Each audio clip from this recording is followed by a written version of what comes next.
a few people that'll.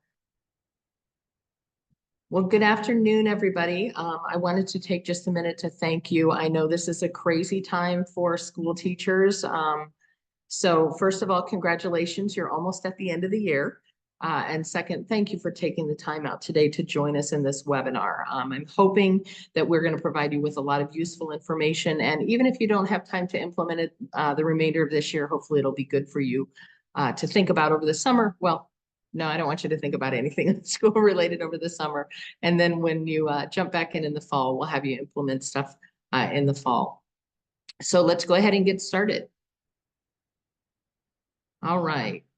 So I've got a couple of slides here that are just kind of housekeeping. First of all, my name is Becky Anderson. I've been assisting schools for about 25, 30 years with hazardous materials disposal. I'm actually a hazmat chemist. We've got kind of a long history in industry, also in the public sector. And then for the last about 10 years, I've had a small consulting firm.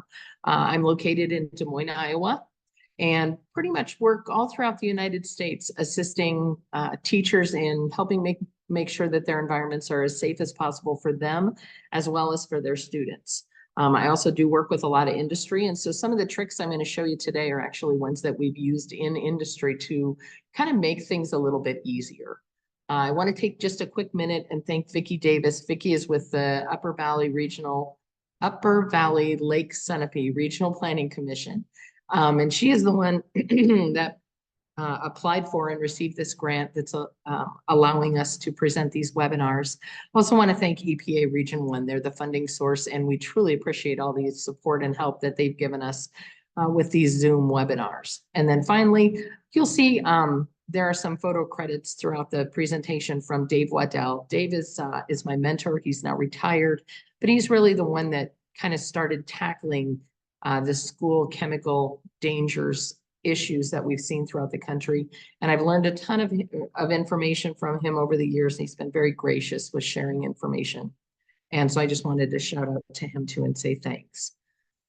The goals of these webinars have been predominantly just to help you to identify risks in your classroom, and then also help to identify how you can minimize those risks and threats, how you can correctly assess chemical dangers, and then how to dispose of anything that you determine is either in too much quantity, it's too old, or it's something that you're not going to use. So that's what we've been focused on in these webinars. A couple of little tips from EPA for the Zoom webinar. If you're having trouble with the audio, you've got the troubleshooting down in the left side of the panel at the bottom of the screen. Just to let you know, the camera is disabled and you are all on mute. If you have questions or comments, please put them in the question and answer box. As we're moving through the webinar today, I will try very hard to answer the questions as they come up. If there's something that stumps me a little, I'll either take it offline at the end and we'll discuss it more that way, or I'll communicate with you over email after the webinar is over. We do have the chat box is closed except for our panelists. Vicki will be posting some information for you that will be helpful at the end of the webinar on the chat box. And then we do have the raise hand disabled as well. So final housekeeping tips. Please, again, post your questions that you have. Any comments also that are helpful for the rest of the group if you've run into anything that is a concern that you've been able to resolve. And then please know that this information is current as of May 2024. So if you're watching this in May of 2034, please know that the citations and the information that I've provided are current now, but we do see changes. I've done this for 20, 25 years now just with schools, and we have seen changes to legislation, we've seen changes to the rules, and we've also seen safer practices that have come out. So please know that this is timely for 2024. I'm going to give you a quick history today on what we see, what we've seen in schools, not just in science rooms, but we've also seen challenges in art rooms. And we're also going to talk about the majority of the presentation today, or the webinar today, will be focused on how to evaluate chemical risk. So what are the tools that you can use? And then also understanding how exposures happen and how you can minimize exposures, not just to protect yourself, but also to protect your students. One of the things that I see a lot and I hear a lot from teachers are that they have a lot of concern because they're constantly working in certain types of chemicals or situations. Their students kind of come in and out, so they have much less exposure. So I do want to emphasize that, you know, the strategies we're talking about today are going to help you as well protect your own health. We're not going to have time to address all the risks in art, but I'm hoping that I give you some strategies and give you an overview of where the most areas of concern are that we've found. First thing that I'm going to start with is a quick discussion about legacy chemicals. And you'll hear me refer to this if you ever listen to any of my other webinars. But legacy chemicals are those chemicals that have been around for 5 years, 20 years, 40 years. The oldest containers I found were from the late 1800s at a university. Those are chemicals that have very little utility for us. And really, by sitting them on the shelf, all they're doing is presenting us risk. Now, the reason that we see these legacy chemicals is that schools frequently don't have a real clear disposal plan. We also see no succession planning, which means that, you know, if you're seeing turnover in your art department, we're right now seeing a lot of situations where we've got teachers that are leaving, we've got new teachers coming in. And many times new teachers coming in will inherit huge stockpiles of chemicals and products that they may not know what to do with or want to use. They also may find some pretty dangerous ones, and we have seen that throughout the country. There's little or no education that's available to most art teachers on acute or chronic health effects or environmental impacts for how to dispose of chemicals. And then one of the other things we see is a lot of times, and I haven't seen this as much lately, but I did see it early in the process, in the Rehab the Lab process that we conducted throughout the country. We saw instances frequently where if a business had excess materials, they would donate it to the school. Most of the time, what this was is the business avoiding paying disposal fees and dumping their materials on the school. And frequently the businesses knew that there was no utility for these chemicals. So it's a really rotten thing. What I would advise you to do is just implement a policy, even if it's just within your department, that you do not accept donations unless there is a specific need or you put out a request. For example, if you put out a request and say, hey, my pastels are getting old, PTA or whoever, we'd really like some new pastels. And a company donates the money or donates those to you, that's perfectly acceptable. What I really want you to avoid, though, is a company that just approaches you and says, hey, we've got leftover paint. Would you like the paint for your sets or your art projects or whatever? And what I'm going to tell you is a lot of times what you get in from those donations is just not useful. So please make sure that you consider that. Oh, the audio is in and out. Daniel, are you hearing me okay? I am. I'm not having any audio issue. No issues. Vicky, are you okay with the audio? I'm good with the audio. Okay. Suzanne, I'm not sure. It might be something on your end. I apologize for that. I don't know that there's much we can help you with on that one. Daniel, if you have any ideas, please feel free to speak up, okay? Yeah, someone else said they're in and out too. Yeah. I mean, you can try leaving and coming back. But other than that, I'm not really sure what I can really do Okay. to help. I'm gonna just turn up my volume and see if that helps a little too. Just to see if that, I have no idea if that'll help or not, but hopefully it turned up a little bit for you guys. All right, let's go back to the presentation then. I apologize. I'm sorry that we're having some issues. It doesn't surprise me with all the storms moving through the United States right now. What we see as a result of schools that accept donations and do not have policies in place is we see large quantities of unusable, unwanted supplies, unsafe storage of those chemicals. A lot of times they'll come in a big giant batch and you won't have the time or the opportunity to sort through and see what is useful to you and what is not. It's kind of get piled and shoved in a corner.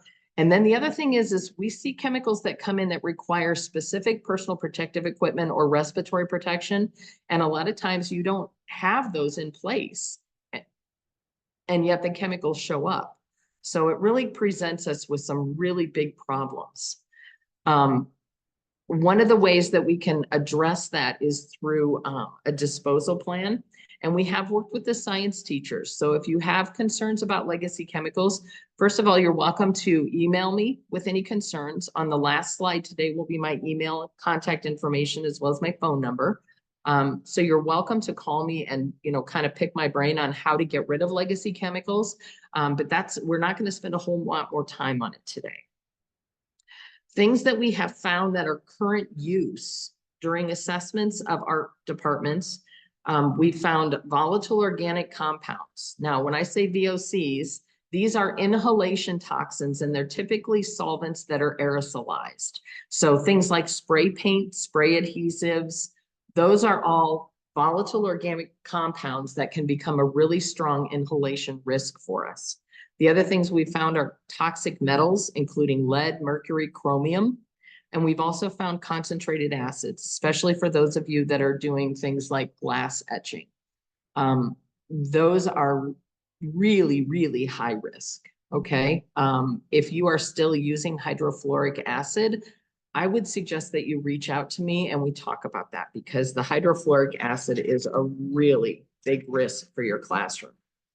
So one of the things that we're going to talk about today is there are so many different kinds of art that are, and projects and experimentation that's done in art rooms throughout the country, that it's almost impossible for us to identify on a project by project or an art style by art style basis what the most risks are. So instead of trying to do that and tackle all the different things that you're doing in your room, what I want to do is I want to teach you what the labels mean and what resources you can use to identify whether or not you think something is too risky for your classroom. So that's the approach that we're going to take. We're going to encourage you, or I'm going to encourage you to make really good choices to understand what toxic is, and then to avoid those toxic chemicals in your classroom to minimize your exposure on an ongoing basis. So we want to always think, how can I minimize my exposure? How can I minimize the student's exposure? Are there better choices? Are there different choices that I can use? We also want to acknowledge what we don't know. And I'm going to share with you some information about how toxicity is evaluated with these chemicals, and it's pretty stunning. Most of our toxicity data is based on exposure to a 180-pound, 30-year-old male. Now, I don't know about you, but I deviate a little bit from that. Okay. And so I always have to look at those toxicology numbers and think, all right, this is what happens with a 180-pound, 30-year-old male. Is it going to be different for me? And the answer is we don't know. So anytime as a hazmat chemist, I come to the conclusion that I don't know how dangerous something is, my first step is to really concentrate and focus on how to minimize at every step, minimize every usage, minimize that exposure, and minimize the amounts that I'm using. And then to continuously look for something that's less dangerous. These are changes that you can make, and we're going to provide you with some resources also to help you learn at the end of the webinar today. We want to have a simple, pragmatic approach to this. Your health is directly impacted by the choices that you make on what chemicals and what processes to use in your classroom. Your choices also absolutely impact your students' health. And we have seen things like increases in asthma in children, and we haven't identified a specific cause. My speculation after doing this for years is just that we are so inundated with chemical exposures all day long. We need to constantly keep in mind that we want to minimize these impacts as much as possible. Little bodies or younger students in particular are much more impacted by chemical exposure than our big bodies or adult bodies. There are some exposures that we don't correctly assess. And one of the things we'll talk about today is that when we're looking at toxicology data for one or two chemicals, we have to remember, we have to keep in mind that the toxicology data is only based on one chemical at a time. It does not address things like synergistic effects, where if we're doing a process and then we also spray and aerosol spray. It does not address those mixed chemical reactions and how they're impacting us. So it can be really scary. We need to, and again, the primary message that I'm going to give you today is to minimize your risk by lowering your exposure. So we know in EH&S, and this is how I teach this to industry, is that there are 4 different routes of exposure: inhalation, absorption and contact. That means I dump something on myself, ingestion, or injection. Okay. We're going to hopefully be able to knock off ingestion and injection. I'm cautiously optimistic that you can make sure that your students aren't doing any of those things with the chemicals in your room. However, the biggest concerns we have are that inhalation and then absorption and contact. The professionals that evaluate these risks are industrial hygienists and epidemiologists. But again, like I said, when we're looking at more than one chemical at a time, even they may not have the answers. So where do we start? How do we know whether or not something is toxic, whether or not our professionals are telling us that these are high-risk chemicals? We're going to start with the labels. So these are the labels that are pretty commonly found on art chemicals. I'm going to tell you, I think these labels are pretty lousy. And I'm going to show you what we use in industry that you can use that will give you better and more consistent, more cohesive information. The agency that's responsible for identifying, evaluating art chemicals, and then labeling them is the Art and Creative Materials Institute. And they've been certifying chemicals since 1940. In 1982, they expanded their types of labeling. So first they just had the AP seal. AP meant approved product. In 1982, they also added in what they called the CL label, or the cautionary label or seal. What this means is if you see the AP or the CL seal on anything, is that it has been evaluated by a toxicologist. And it's been evaluated to determine what the different toxicity levels, what the different exposure routes are, and what the things are that you need to be worried about. But again, these labels are not fantastic. Potentially safe products, okay? And remember, I said potentially.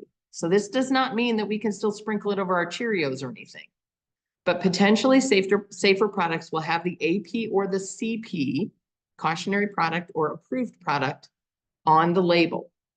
You also want to look for the words non-toxic. And again, toxicity is evaluated based on 180-pound, 30-year-old male, but at least these products have been evaluated. If you're working currently with something that, let's say you found something really cool looking on Amazon and ordered it in, and it doesn't have these AP or CP labels on them or stickers on them, please know that that means that those have not been evaluated by a certified or a board certified toxicologist. And unless there's different information on them, we really don't have a good way to evaluate how risky they are. One of the other things that I want you to think about too is this CL label, or the cautionary product label.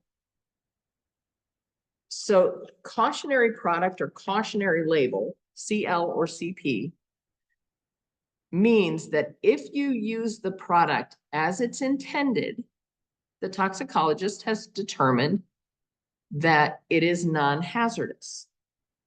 The problem is it still can have toxins in it. And predominantly what we see this on are things like glazes in ceramics. They may have a health label on them or a CL label on them, and they've been evaluated by a toxicologist, but they still do have toxic heavy metals in them. This is not a problem with those glazes as long as they're liquid. But if we get to a point where the glazes are dry and we use something like a scraper to scrape excess spilled ceramic glaze liquid on desks, if we scrape it up and we create a dust, now we're inhaling that. Once we inhale those toxic metals, that's where we get really big troubles.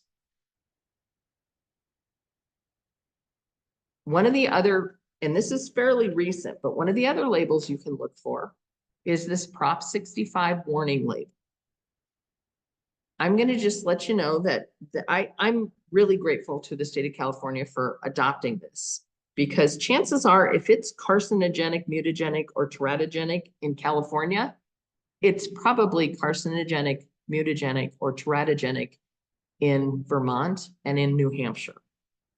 So if you're going to be using this stuff on a daily basis for, let's say you do a four-week project with students, and you've got these chemicals that you're working with day in and day out for 4 weeks, is that really good for you?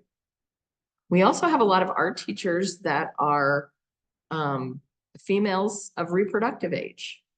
I would think that you would want to really know if there was a mutagenic or teratogenic problem with a chemical. And if you do find that out, these are chemicals that you need to eliminate from use.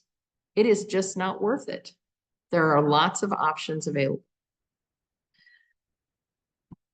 The other strategy that we sometimes see from the marketing folks that put these labels together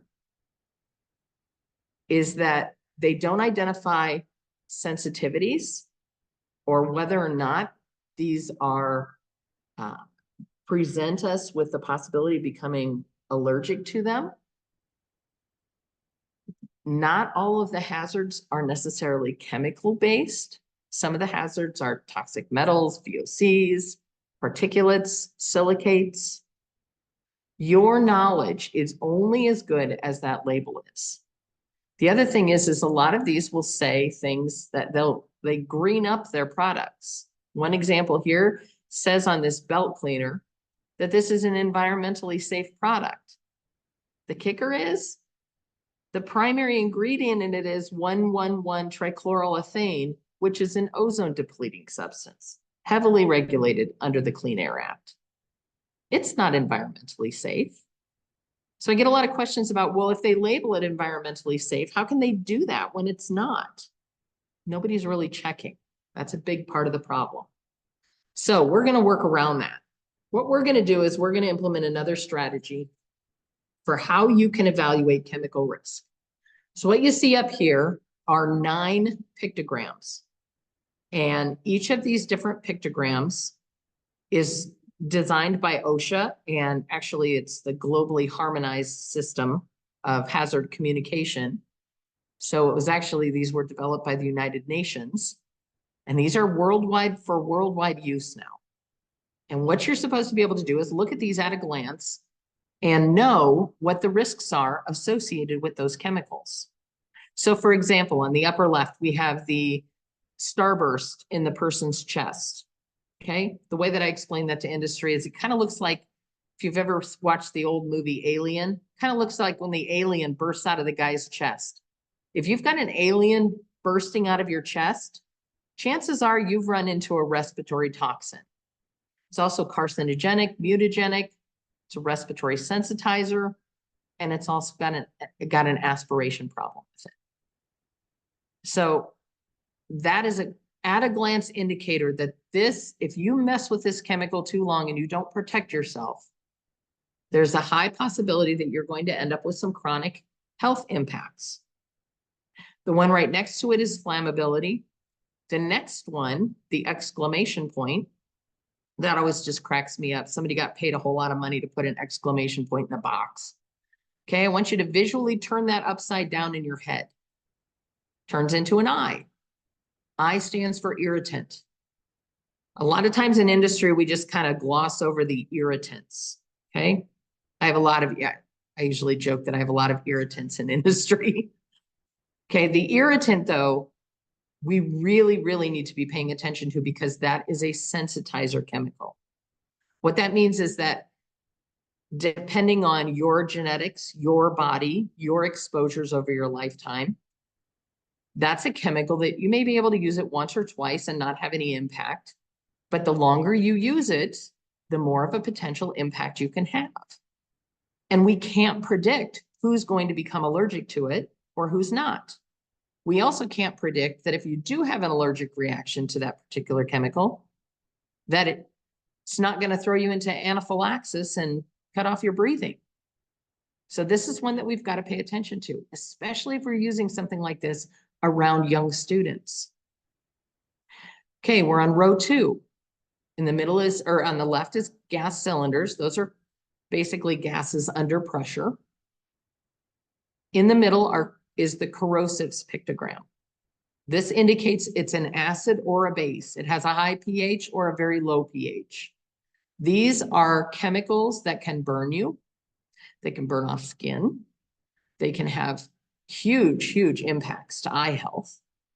In fact, most of the time, if we have an eye exposure to a corrosive, it's not recoverable. These are chemicals that we've got to pay attention to, and we do need to understand the difference between an acid and a base so that we store them properly. So if you have chemicals that you're using and they have this label on them, make sure that you're storing them safely. And if you need some help with that, you can ask your science teacher, ask your facilities person. Okay, middle row on the far right is exploding bomb. I really hope you don't have any of those in class, or in your classroom, so we're going to skip over that one. Bottom row on the left side. Typically, I don't see on the left side is the oxidizer pictogram. I typically don't see those in art classrooms. However, if you do have a chemical and it has that pictogram on it, and I'll show you in a few minutes how we're going to identify whether or not it's an oxidizer, please know that it likes to react and light a lot of different things on fire. So we need to store it safely, and we also need to evaluate, is this really worth it to have in our classroom? Bottom row in the middle is the environmental hazard. That kind of speaks for itself. Bottom row on the right are acute toxins. These are chemicals that are going to try to hurt you and harm you and potentially kill you at a very, very low exposure rate. Again, if you've got something with that pictogram on it, you really need to think about whether or not you want that in your room. Now, like I said previously, those labels that we usually see on art chemicals or art supplies, most of the time they don't have these OSHA pictograms on them. OSHA does not have a governing authority over those because they're not considered commercial chemical products most of the time. So our art chemicals are labeled by a different entity.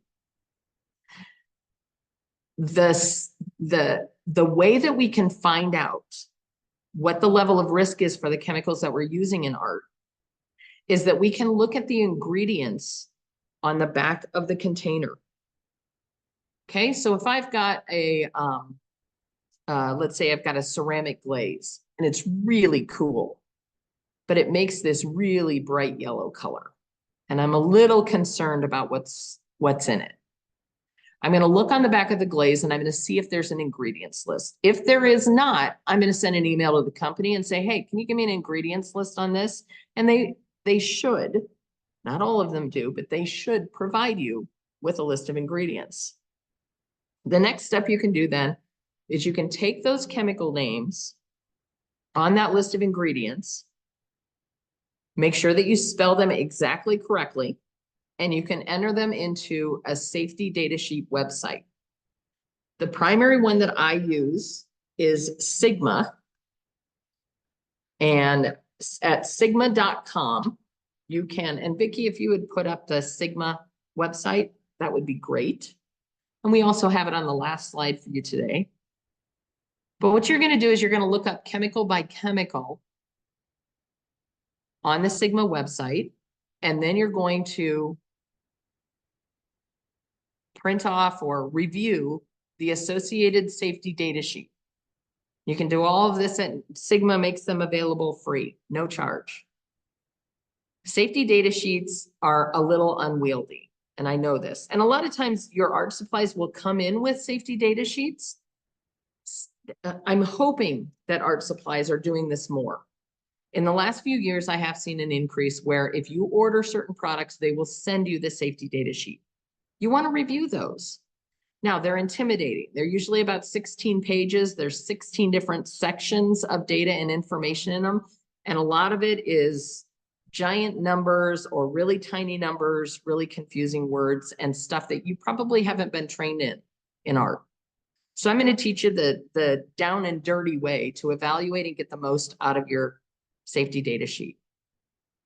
We're going to skip at the very first, know that section 1 is just the name of the product and the way to get the hold of the manufacturer. Okay, great. And I did send you out a safety data sheet for Ameco white clay.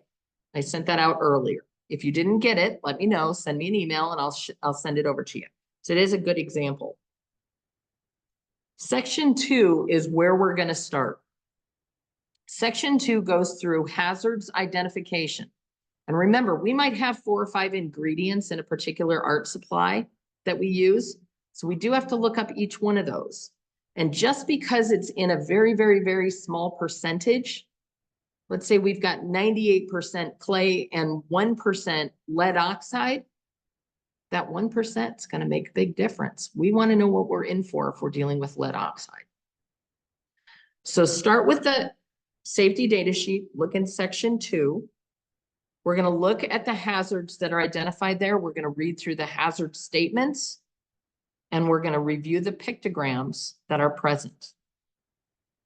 That's going to give us a really good overview of how dangerous that chemical is. After section 2, then we're going to go to section 3. That's where the composition is. That's where your ingredients list will be. And you'll want to make sure, especially if you get this in from, let's say you order some spray adhesive and it comes with a safety data sheet. You look in section 3 and it's got 97% methyl ethyl death and 1% methanol. Well, there you're still missing a couple of percents. What the heck is the rest of it made of? They may have a note on there that it's proprietary. You still have the right to contact the manufacturer and say, hey, I want to know what else is in this. I want to know what I'm exposing myself to. And they will send you what's called a consumer product safety sheet, something like that. There's a name for it. I can't see CPSC, something like that. I can't remember what it's called. But if you contact the manufacturer, they will send you documentation on what exactly makes up that chemical. You'll want to look at that. And then again, if your safety data sheet isn't effective, it isn't very good, that's where you want to look for the ingredients on sigma.com. Next section that we want to look at, and this is the one that I think is top of the line, most important next to section 2, is the exposure control personal protection equipment or personal protective information in section 8. What you're going to see there is you're going to see a lot of terms. You're going to see IDLH, LD50, TWA, PEL, STEL, REL, all kinds of different abbreviations. Don't get overwhelmed. The key thing here is lower is bad. We want to make sure that we're not working with something that has very, very low exposure rates. The lower the number in section 8, the worse this stuff is for you. I'm going to get a little more into that. We're going to go down kind of into the weeds on that one. First of all, lower parts per million. So you'll see these expressed in either milligrams per meter cubed or parts per million. To visualize that, I want you to think of 1 grain of sand in a 3 by 3 foot box. That young woman is in a 3 foot by 3 foot box. 1 part per million is equal to 1 grain of sand in that box. So if we look at the Ameco white clay safety data sheet, we see that it's about in the section 2, we see that it's made up, or excuse me, section 3, we see that it's made up of about 30% silica. Okay.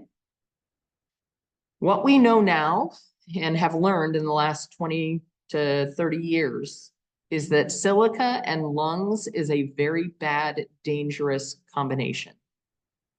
And in fact, our industrial hygiene friends actually say that over an 8-hour day, that's what that TWA stands for, time weighted average, an 8-hour day, you should not be exposed to more than 0.025 parts per million. 0.025. That's less than, significantly less than a grain of sand. That's less than half a grain of sand. 0.025 grains of sand. That's the amount of silica that you should be exposed to in an 8-hour time frame. Very dangerous. So at this point, usually I get a lot of art teachers that go, well, wait a minute, how am I supposed to do any ceramics work then? What the heck? Water is your friend. You've got to make sure that anytime you're working with ceramics, glazes, or clays, that you keep everything damp and that you minimize the amount of respirable dust as much as you possibly can. All right? Let me know if you have any questions about that. But white clay in particular, once it dries out, if it gets dusty, that number is 0.025 grains of sand that you should be exposed to in an 8-hour day. Really small. As you're going through the rest of section 8, if you're looking up, let's say you decide to look up your spray adhesive, or you look up one of your ceramic glazes, I'm going to give you my rule of thumb that we use in industry. If we have anything with less than 50 parts per million identified in section 8, that means this stuff is really toxic. It's trying to get you at a very, very low level. Dried silica clay, 0.025. Holy smokes, that's really dangerous. Again, how are we going to fix it with clay? We're going to keep everything very wet. Wet mop, wet rags to wipe things down, making sure that our silica clay itself is also wet. Less than 50 parts per million on that section 8 is very toxic, very dangerous for you. If we get it, I usually refer to that as my red zone chemical. Those are my red zone chemicals. The next area or the next range is 50 to 500 parts per million. In section 8, if we come up with anything that's 50 to 500, I'm going to still say that chemical is really dangerous. And we want to make sure that we're either using all safety controls, or is there a better option that you can work with? And then finally, at 500 parts per million or more, this is still a chemical. This is my green zone of chemicals. So they're safe as long as you use them properly and use all this and meet all the safety requirements or concerns, but you still have to remember it's a chemical. We're constantly being inundated with chemicals and chemicals and chemicals. When you put fuel in your car, when you walk down the laundry aisle at the grocery store, when you walk through the box stores and walk through the cleaning aisle or the automotive aisle, you're being inundated with chemicals all the time. So best option, minimize your exposure wherever you can. Is there something even safer that you can use? This is the way OSHA looks at it. It's called the hierarchy of controls. Hopefully you'll never have to talk to an OSHA person about the hierarchy controls, but I wanted you to be aware of this. OSHA says, you know what? The way that we minimize exposure, the way that we protect people is by using this strategy. First, eliminate. So don't use the toxic stuff. Second, substitute. Substitution. Is there something less hazardous that you can use? The next two are engineering or administrative controls. That means that we want to suck those toxic vapors away from you. Or we want to put a barrier between you and the toxic stuff. And that's where the personal protective equipment comes in. Personal protective equipment is just one thin layer of plastic between you and chemicals that want to harm you. So really, in your best interest to minimize that risk as much as possible. I get a lot of questions about ventilation. Lots and lots of art teachers very concerned about ventilation. And frankly, you're absolutely right to be concerned about ventilation. If you don't have any ventilation in your room, you're going to want to go down and talk with your facilities folks. Make sure that they understand you really need to have some ventilation if you're working with clay, if you're doing any soldering work or jewelry work. This young woman is actually doing some stained glass work, which I found fascinating for her age. That's amazing. And what you'll see is that there's a snorkel hood or a snorkel vent in front of her. It's not up above her and it's not down at her feet. It's right in front of her. And what that's doing is it's pulling those toxic vapors, any of those toxic vapors that may be coming off of that flux and the solder, it's pulling them away from her. If you do have ventilation in your room, you want to check and make sure that it works appropriately, that you're getting an appropriate number of air exchanges per hour. I don't know that off the top of my head, but I can get that information for you. You also want to work with your facilities folks to make sure that those are maintained. And the key is we want to pull that away from you. We want to pull those toxins away from your students. We have a lot of different choices for ventilation now, and not a lot of them have to be expensive. So I've got one right in the front there. It's a tote that's turned over that's got a furnace filter in the back of it. And then it sucks out a dryer vent and vents to the outside. And they're using just a blow dryer on the cool setting. We don't need to do it on the hot setting. It might light itself on fire, but on the cool setting. And then what you'll see is you'll see different workstation up in the upper right-hand corner is a workstation option for ventilation. So there are all kinds of different choices out there, and not all of them are very expensive. Now, what we want to make sure, though, is that if we are using anything that's filtering air, that it's a HEPA filter, and that it also has a charcoal component to it. We want to change our filters out frequently,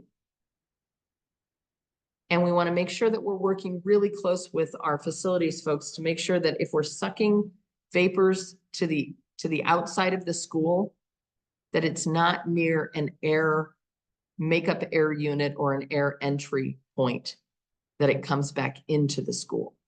I've seen that happen on more than one occasion.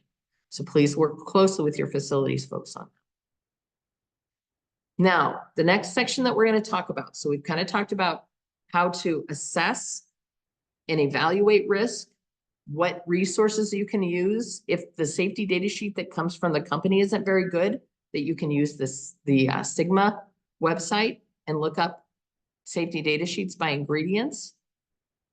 The rest of the presentation is going to be talking about what risks we see in certain areas. The primary concerns over the years that I found in art classrooms are volatile organic compounds or solvents that are sprayed, spray adhesives, spray paints, spray mount materials, toxic metals. Tend to find those in jewelry making. We also tend to find them in ceramics. Particulates, specifically silicates. Silicates that are from clay are very dangerous. And then acids and other corrosives. We see those in etching practices. We're going to go over these general classes because I can't really dive into them too deeply, but I'm going to start with aerosols and solvents. The solvent risk or the aerosol risk is the inhalation of the VOCs. A lot of these VOCs can be neurotoxic. So please make sure not only are you not inhaling them, but your students are not inhaling them. You want to adamantly avoid blends that have hexane and toluene together in them. Those two chemicals, when combined, create the synergistic effect between the two of them combining is even more dangerous than each of the chemicals alone. If you choose to work with any of this stuff, as much as possible outside and upwind. If you can't do that, put in a spray booth.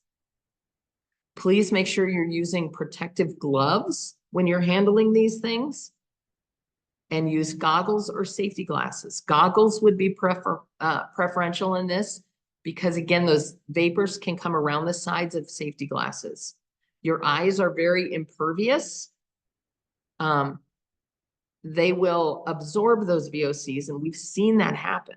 Also, if you're a contact wearer, please be aware that contacts and VOCs are a terrible, terrible combination and can really cause you some eye damage. A lot of times those contacts will actually absorb the VOCs, or they'll hold the VOCs close to your eye and then your body will absorb. It is absolutely what we do not want to happen. Minimize your risk of this stuff. So safety goggles and protective gloves. All right, solvents. We see solvents all over the place in art rooms. We see lacquer thinner, turpentine, acetone. All of these, keep in mind, all of these are very volatile at room temperature. And what that means is that they're evaporating at room temperature. If you can smell it, it's evaporating. And when you smell it, it's going into your lungs and your brain.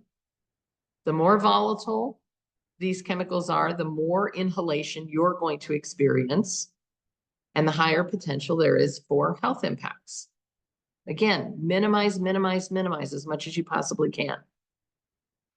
Odorless, if you can find an odorless product that actually works. I get a lot of discussion about how, well, if it says odorless on it, it's not going to work as a solvent anyway. That's not necessarily true. There are some out there that work pretty well. They are less volatile, but a lot of times what we do is we trade the inhalation risk for a toxicity risk. They're less volatile, but they're going to be more toxic. They're still going to also be flammable. Glazes, unfortunately, even in the, I got very frustrated with a Mako several years ago. I was really digging into this. And I found out that even in their, what they advise is an elementary school pack. So you're a new teacher, you come in, you don't have really any glazes. You can just go out and click on the elementary school pack and bring in a variety of colors. Unfortunately, many of those still have heavy metals in them. Now, not only are we exposed with the dust, so we have glazes that our students are using and they drip something on a table, it dries. Instead of scraping it, please make sure that you're wiping it up with a damp rag or a damp sponge. The exposure comes when we create dust with these. It also can impact you when you're firing it in your kiln. Make absolutely certain that your kiln is vented to the outside. I can remember having a hissy fit when my daughter was in art class as a first grader. The kiln was in the classroom and the teacher would run it. She would run it overnight, but that still means that it's venting and off-gassing into your classroom. And all of those heavy metals are still going to be present. If you're going to use a kiln, you need to make sure that it's vented to the outside. In addition to toxic metals, pigments also have small particulates. And again, this is where we talk about those silicates. Other processes with inhalation risk include soldering and metalwork, spray painting. Basically, anything that is going to aerosolize chemicals is presenting us with inhalation risk.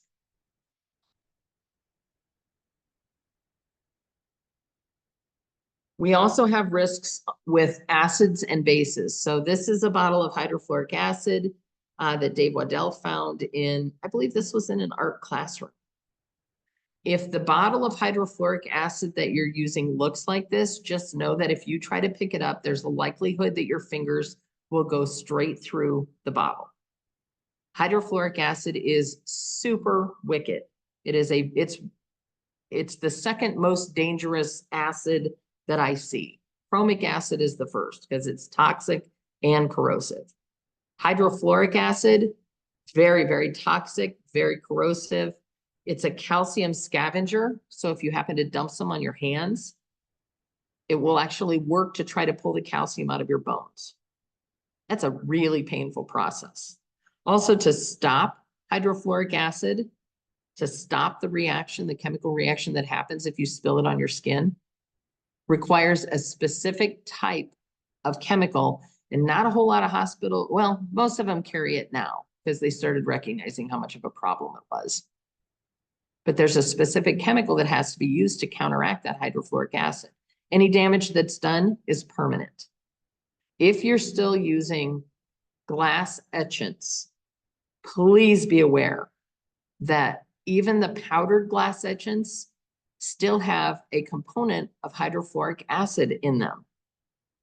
They're still going to be presenting you with risk. If you really want to do glass etching, it needs to be done under a hood. You need to have goggles and specific gloves that are resistant to hydrofluoric acid when you're doing that process. Other considerations in our classroom, I'm just going to mention them because I need you to be aware of them. But the other considerations and injuries, accidents that we see are lacerations and avulsions. Lacerations specifically from doing things like carving. We also see acid exposure in other areas. Hydrofluoric acid is not the only acid we see. So if you're using other acids, there's potential for acid exposure there.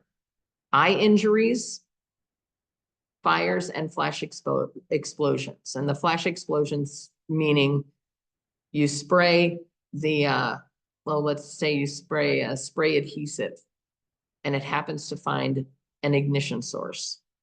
Big fireball. Before you're beginning a new process, before you're ordering a new chemical, please carefully evaluate the risks. Make sure that your classroom is set up to handle those risks. All right, next we're going to talk about, these are some resources, and Vicky's put this information in the chat. But I want to make sure that you're aware of this. One of the people that I would Google if I was teaching art and I was trying to make sure that my classroom was safe, I would Google Minona Rossel. She's written a number of books. She's got a number of, she doesn't do podcasts, but she's been interviewed a bajillion times. She has been fighting for safety in the arts for decades and decades. She is an amazing woman. She has an enormous level of understanding. She's an artist and she's an industrial hygienist. So it's a great combination. And I've talked with Minona a couple of different times and she's just a wealth of information. She's fantastic. She has also built a team. And if you go to the artscraftstheatersafety.org, that is the nonprofit that she started. There are a number of wonderful resources on there as well as art safety information. One of the suppliers that she highly recommends for anything art is the Golden Artist Colors website. You can buy supplies from them. They also have a health and safety resource page that's outstanding. Lots of outstanding information. And then, of course, I brought up Sigma a number of times. Sigma.com. Sigma is a chemical supply company, predominantly for science people, but you can have access to their safety data sheets, and there's no charge there. The other resource that I'd encourage you to look up is flinnsci.com, FLINN-SCI.com. This is a supply house for a lot of science supplies, but they also have an exceptional safety section. And again, it's free to you. They have some outstanding examples of student safety contracts. Most science teachers are very familiar with science safety contracts. I'm going to encourage you that in the art room, you may want to implement that as well. A safety contract, and in fact, the longer that I do this, the more I believe that at this school level, at the administrator level, we need to just have a general safety contract for any students that are going to be working in art, science, industrial technology, with any chemicals whatsoever. that emphasizes how they are going to listen to instructions, use safety measures, not steal chemicals, all kinds of things. And Flynn Scientific has some great examples of things to consider if you decide to implement a safety contract in your classroom. All right. Next webinar, we have another final webinar next week, and it's designed for industrial tech classrooms, and it's to minimize risk and improve safety in industrial tech classrooms. Please ask your industrial tech folks to join us. We'd really appreciate it. We're going to discuss just again, how to evaluate chemical risk, understanding what that risk means, and then provide them with also some resources to prevent exposure and chemical dangers. So please make sure that you can invite them. Steps that you can take today. Recognize the risk of the art supplies you're using. If you are unsure, reach out and ask for some help. If I don't know the answer, I will find somebody that does. Assess the risk, evaluate the risk, and see, does the risk exceed the value of the project or the lesson? Are there any substitutions that you can use that would minimize that risk? If you do have a project where you say, you know what, I'm not doing it anymore. It's too risky. I don't want to do it. Are there options with greener chemicals, safer chemicals? If you add in ventilation, does that help? What are some additional safety measures that you can implement that will help minimize your risk or modify what you're doing so that you can still use the art project that you like, but make sure that you and your students are safe? There's an acronym that we use with the science teachers called RAMP. Stands for recognize, assess, minimize risk, and then prepare in the event that you have an emergency or a problem of exposure in your classroom. I'm going to request that you guys focus right now on the first three: recognizing, assessing risk, and minimizing your risk in your classroom. Ultimately, we're going to hope to get to the prepare, where you identify what could happen if things go sideways and how you would respond. Last thing is, please encourage your industrial tech folks to come and join us next week. And then we've got some time left for questions and answers. Here's my contact information. There's my website. And I will be posting all of these webinars on my website. It's going to take a little bit of time, but they'll be out there. There's my email address and my phone number. If you have any questions, if there's something that I didn't cover today that you have questions about, please reach out. I'm happy to help. Do we have any other questions for today?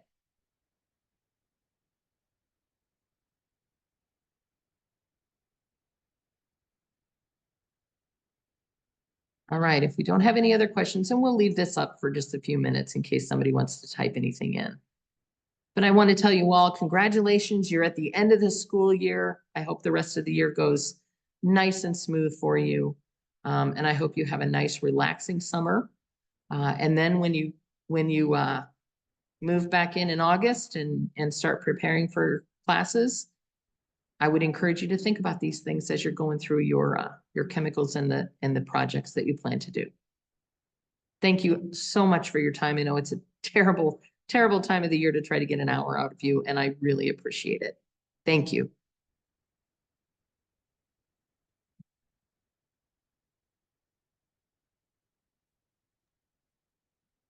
Daniel, why don't we let this go for maybe 1 more minute, 30 seconds?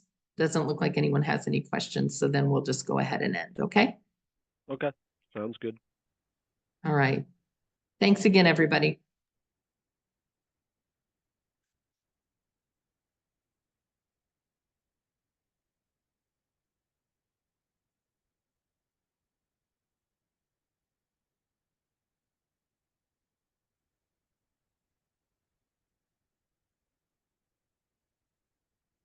Okay, last chance. Anybody have any other questions? All right, I think we're good. Thanks, Daniel.